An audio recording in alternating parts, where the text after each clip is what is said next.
Guys, I have something to unbox today that is so not ordinary. Sana totoong leather siya. Ayoko kasi yung PU leather kasi nagtutuklap siya over time. May kasama siyang ito, tote bag. And of course, may kasama rin siyang dust bag. What? So ito pala, akala ko malaki. So, ito pala yung 30. So, ibig sabihin pala yung 25. Mas maliit. So, ito ay 30. Dapat pala 35. Anyway, so akala ko medyo mas malaki. So, ito kasi yung dati kong bag.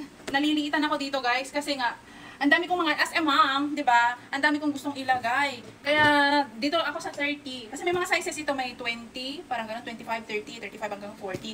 So, I opted for the 30 inches. 30 cm na size.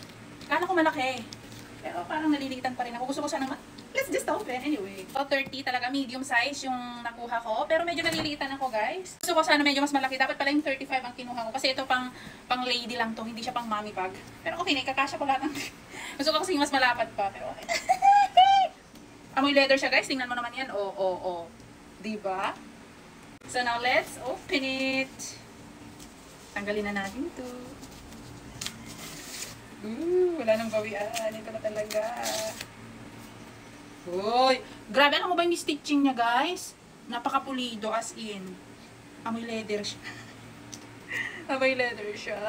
Be. Wow! Pwede na kami mag-tea time ni Maring Jinky. Ayun siya, oh! Let's open it. Paano ba i-open? Hoy! Wow! Ay, meron pa pala ito. Sorry naman. Tatanggalin mo pala doon. Di pa alam buksan. Wow! Ang gusto ko kasi dito, pwede mo siyang as in isagad na ganyan. Oh. Uy, as in malaki kasi yung compartment niya sa loob. Ito yung nagustuhan ko naman dito. As in pwede mo siyang ganyan. Tapos marami ka ng malala. Uy, anong meron sa loob? Wow, iba ganyan pa siya. Uy! Silica gel. Ha! May kasamang susi! Anyway, yung ano nga pala niya, yung mga hardware niya pala is metal yung kulay. Uy, ano? Na-inlove na. May kasama rin siyang ganito. So, most probably, gagamitin ko siya as body bag, shoulder bag. Kasi syempre yung handbag, pang mayaman lang yun. Anyway. This is going to be my Christmas gift for myself as a mommy na rin. As a mommy pa rin. And, syempre, meron din siyang ganito. Uy, leather talaga siya, be. Yes, leather siya. Worth it naman talaga siya. Grabe yung stitching niya, ha. As in, napakapulido. Tapos yung amoy niya talaga, amoy leather. O, ganyan na siya pag naka-open, oh. Oh, ang laki. Tingnan niyo naman yung loob.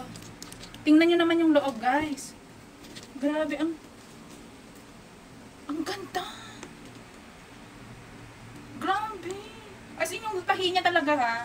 Ayoko, ito yung gusto kong sasabihin sa inyo, guys. Diba? Kung nakita nyo, ang style nito is pang sa Hermes talaga. Pero ako kasi ayoko yung imitation na ang bibilihin mo lang is yung pangalan na nakatatak. Kasi may mga ganito na mas namura din, ha. May nakalagay dyan na Hermes, may nakalagay dyan na Hermes, ganyan. Pero ito, wala kang makikita na kahit na anong tatak dyan na ano siya. Parang wala siyang brand. Okay? Wala siyang brand na nakatatak dyan, as in, ano lang talaga siya, plain.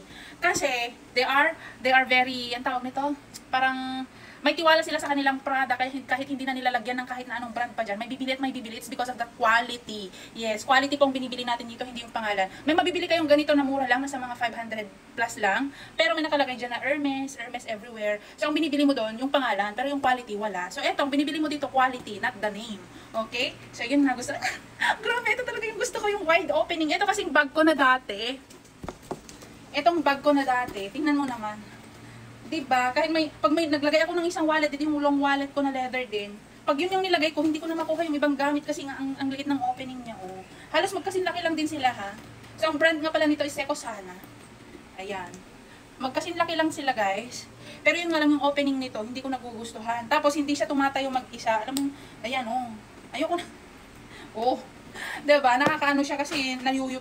Pag itinayo mong ganyan, natutumba. So, pag ito tinayo mo, tatayo talaga siya. Tapos yung opening niya talaga ang panalo sa akin dito, guys. Tingnan nyo naman yung loob. Pakita. So, ito po yung kanyang loob. As you can see, sobrang pulido ng kanyang mga tahi. Ayan. Look at the details, you guys. Ayan, oh. So, ito nga pala yung leather tag niya. Leather po talaga to. I swear, it's leather. Nakalagay naman doon sa website nila. Ayan. Hindi ganito ang texture. Pero soft leather to. Diba? Hindi ganito ang texture at amoy ng PU. Hindi man ako expert pero hindi ganito. May mga PU leather din akong bag. Anyway, so ganyan ang loob niya. Oo. Diba? Diba? Tingnan nyo naman. Gaano kaganda, guys. Grabe siya. Oh, diba? Ah, may zipper din pala siya dyan. Ay, ala, tingnan mo naman yung zipper niya, oh.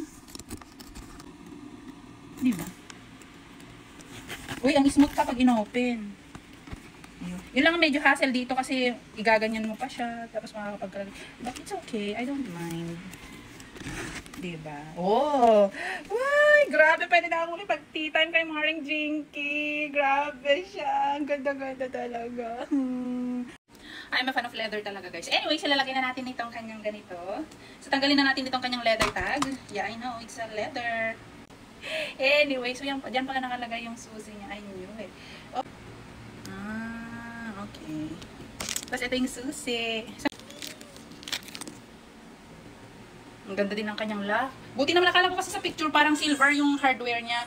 Sa personal gold pala. Ah, that's nice.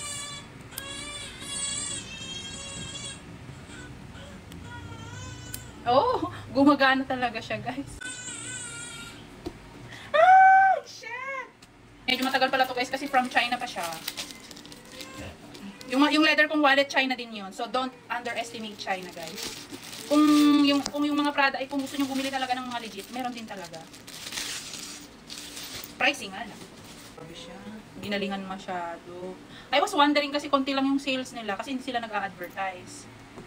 Oh, diba? Good. Yes!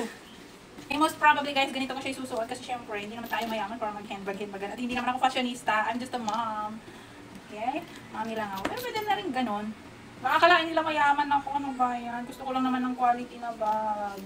Gusto ko lang naman ng matibay na bag. Tapos akalain nilang mayaman ako. Tig 500 lang, guys. Pwede na kayo magkaroon ng ganito. Hi! Maring Jinky, tara, tea time tayo.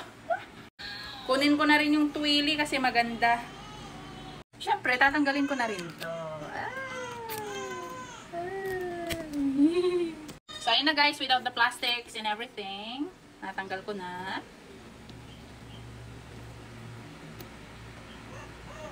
Diba? Wala siyang mga nakalagay na kung ano-ano dyan.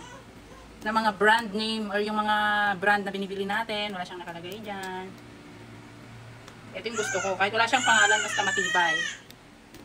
Diba? Yung iba kasing nakita kong bag, mayroon talaga nakalagay dyan. Hermes. Ayoko nang ganun. Eh, tapos tingnan mo naman yung itsura. Eh, hindi naman talaga maka-afford bumili ng Hermes. 1 million, isang bag. Oh, bakit naman lumilipad ka?